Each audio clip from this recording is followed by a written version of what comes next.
안녕하세요. DB성형외과 디테일러 국동비 원장입니다. 이번 영상의 주제는 눈밑 지방 재배치고 그 중에서도 이제 남자분들만 모아서 따로 한번 소개를 해드릴까 하는데요. 눈밑 지방 재배치라는 수술이 많은 분들에게 알려졌지만 남자분들은 항상 성형에 대한 정보가 좀 느리시잖아요. 그렇지만 요즘에는 남자분들도 관심들이 많으셔서 눈밑 지방 재배치라는 거를 어떤 사람에서 해야 되는지 다 알고 계시고 많이들 하고 계시지만 또 아직도 모르는 분들이 많으신 것 같아서 실제로 이제 남자분들에게서 눈밑 지방 재배치를 하면 어떻게 되는지 그런 부분들을 보여드리려고 하고요. 눈 밑에 부분에 대해서 이제 신경 쓰지 않고 뭐 위쪽, 뭐 쌍꺼풀, 뭐 눈매 교정 그런 부분을 하러 오셨다가 이제 제가 밑에가 너무 이렇게 불룩하고 다크서클이 심하지 않느냐, 이것도 해결하는 방법이 있다라고 하면 이제 약간 그렇네요. 뭐 그러면서 이제 사례들을 보여드리면 이제 훅훅 하셔서 하게 되는 경우가 많거든요. 도움이 되시는 거니까 본인이 알고 계셨든 아니든 좋은 어떤 정보가 될 수 있겠다고 생각했고, 일찍 하는 것이 이득이라고 생각하기 때문에 제가 먼저 솔선수범해서 해봤고, 남자 눈밑 지방 재배치의 수술 전후는 어떻게 되는 건지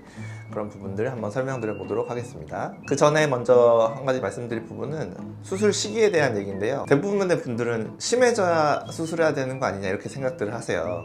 같은 수술비를 내는데 수술의 효과를 보는 것, 전과 후의 차이는 심한 사람에서 더 클 수밖에 없어요. 그 심해지기까지 안 좋은 모습들이 계속 있는 것이고, 안에 있는 지방을 그대로 두면 이것이 이제 계속 피부를 밀기 때문에 피부가 너무 많이 늘어난 상태에서 하게 되면 피부는 다시 약간 수축하지만 풍선이 덜 불었을 때 바람을 빼줘야 탱탱함을 다시 유지할 수 있겠죠. 거울로 본인 얼굴을 봤을 때 눈밑이 눈에 띄거나 또는 남이 누군가 알려줘서 너 눈밑이 너무 불룩하다, 다크서클이 너무 심하다 이런 얘기를 들어본 적 있으시다면 저는 바로 수술을 하셔도 된다고 생각해요. 효과를 더 많이 볼 수 있다는 거죠. 눈밑 지방 재배치 수술은 사실 평생에 한 번 하는 수술이에요. 그게 노화를 더 이상 일으키지 않아요. 그렇다고 해서 이제 그 눈밑 피부에 노화가 안 오진 않죠. 피부에는 노화가 올 거예요. 하지만 미리 눈밑 지방 재배치를 해놓으면 피부가 덜 늘어나기 때문에 피부에 노화가 덜 올 것이고요. 중년이나 노년이 됐을 때 피부가 늘어나서 하는 하안검 수술 있잖아요. 안 하게 되거나 또는 더 늦게 하게 되실 수가 있어요. 하안검 수술을 언젠가는 보통 하게 되는데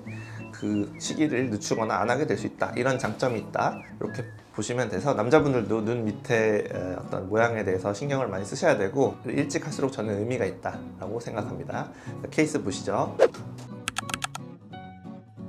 첫 사진은 저고요. 저도 눈 밑에가 뭐 아주 불룩하지는 않았지만 어떤 표정을 지을 때 좀 보이고, 그 다음에 눈 밑 눈물고랑이 좀 보였죠. 30대 후반쯤에 이걸 좀 해야겠다 생각이 들어서 일찍 해서, 이때보다 한 2, 3년 전부터 하고 싶었는데 일하느라 이제 바빠서 시간이 없었고 아침 개원 전에 시간이 나서 해서 이렇게 말끔해지는 그런 결과를 얻을 수가 있었다. 아주 만족하고요. 더 일찍 했으면 좋았지 않았을까 그런 생각을 합니다. 두 번째 환자분도 한 30대 후반의 남자분이셨는데 눈 위도 많이 처지고 눈 밑에도 이제 눈물고랑이 심하고 눈 밑에도 불룩하고 약간 색깔도 진해져 있는 다크서클도 있는 이제 전형적인 눈밑 지방 재배치를 해야 되는 그런 케이스시죠. 피부가 많이 늘어나진 않았기 때문에 눈밑 지방 재배치 해드리니까 전후를 비교하시면 눈이 굉장히 환해지셨고 덜 피곤해 보이는 그런 인상이 되셨다, 이렇게 볼 수가 있겠고요. 다음 분은 30대 남자분이신데 이분은 눈밑 눈물고랑이 굉장히 진했던 그런 분이죠. 이 눈물고랑이라는 거는 뼈에 달라붙어 있는 부위예요. 눈물고랑 위에 있는 지방을 주머니에서 터트려서 이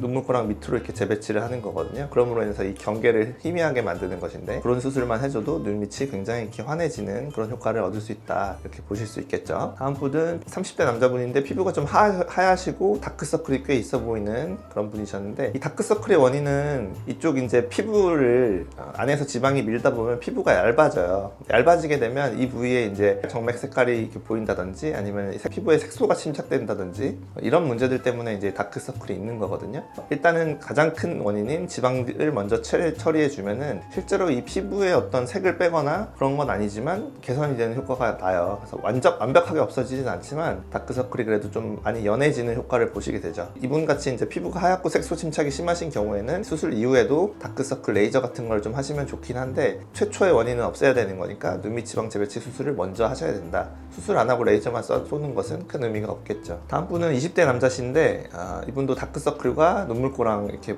진한 문제 이런 걸 갖고 계신 분이었는데 수술을 해드리니까 눈 밑에가 다크서클이 거의 안 보이죠. 이분 뭐 화장하거나 사진 보정 것도 전혀 아닌데 피부 색깔로 거의 돌아와 버렸어요. 이 정도 되시면 사실 아까 제가 말씀드린 대로 레이저도 하셔야 된다고 말씀드리고 수술을 하는데 이런 식으로 레이저가 필요 없을 정도로 개선돼 버리는 분들도 계세요. 정확한 기전은 알 수가 없어요. 이 색이 어떻게 이렇게까지 빠질 수 있는지 신기하지만 어찌됐든 수술을 하시면 이런 효과를 본다 이렇게 볼 수 있겠고요. 다음 두 분은 눈밑 지방 재배치만 하신 분은 아니고 지방 이식도 같이 하신 분인데, 그러니까 일부 병원에서 이 눈밑 지방 재배치 또는 하안검 수술을 하면서 미세 지방 이식을 무조건 같이 해야 된다 이렇게 묶어서 세트처럼 하는 병원들이 있는데 저는 그렇게 생각하지는 않고, 앞에 보여드린 분들은 지방 이식 전혀 없이도 많이 개선을 시켰잖아요. 충분한 효과를 봤잖아요. 앞볼 지방 이식을 같이 하는 경우는 어떤 경우냐면, 사실 여기 사진엔 잘려 있지만 이 눈물고랑 밑에 앞볼 부위가 이제 굉장히 평평한 분들이세요. 그러니까 그런 경우에는 이 눈밑 지방 재배치를 통해서 눈물고랑도 끊지만 그 부위에 지방 이식을 해주면 더 도움이 되기 때문에 앞볼 볼륨도 생기고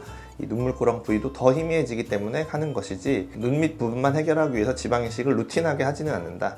하지만 이제 같이 하신 분들도 좀 보여드려야 되니까 이런 경우에는 앞볼까지 이렇게 같이 개선되는 효과, 더 완벽하게 이제 눈물고랑이 없어졌죠. 원하시는 경우에는 같이 하셔도 좋다. 이 마지막 분이 아마 그 지방 이식이 더 필요한 분이었던 것 같은데, 일단 눈밑이 굉장히 볼록하시고요. 그러니까 눈밑 지방 재배치 해야겠죠. 상대적으로 그 밑에 앞볼 부위가 이제 굉장히 패여 보이는 그런 분이셨어요. 그래서 이 부위에 제가 이제 같이 지방 이식을 하는 게 어떻겠느냐라고 추천을 드려서 이런 경우에만 저는 지방 이식을 추천드리고 있고, 눈 밑에가 아예 그 굴곡이 없어져서 평평해진 그런 효과를 보셨고요. 이 사진은 지금 씹밥 뽑은 날 일주일째 사진이기 때문에 좀 부어 있는데 그 이후에는 좀 더 자연스러워진 모습으로 회복이 되셨을 거라고 보고요. 앞볼 볼륨이 너무 없고 이런 경우에는 지방 이식도 같이 하면 좋다 이런 걸 보여주는 케이스도 보여드렸고, 꼭 그런 케이스 아니면 눈 밑만 수술하셔도 얼마든지 많은 효과를 보실 수가 있다 이렇게 볼 수가 있겠습니다. 제가 남자분들을 위해서 이제 눈밑 지방 재배치에 대한 어떤 정보를 좀 많이 드렸으니까요. 영상을 보시고 나서 이제 거울을 봤을 때 내가 저기에 해당된다 싶은 분들은 바로 수술을 하시면 되는 거거든요. 더 악화되도록 기다리실 필요가 전혀 없어요. 모르셨다가 이제 느끼게 되신 분들 또는 정보를 얻으신 분들은 수술에 대해서 알아보시면 좋을 것 같습니다. 지금까지 DB성형외과 국동비 원장이었습니다. 감사합니다.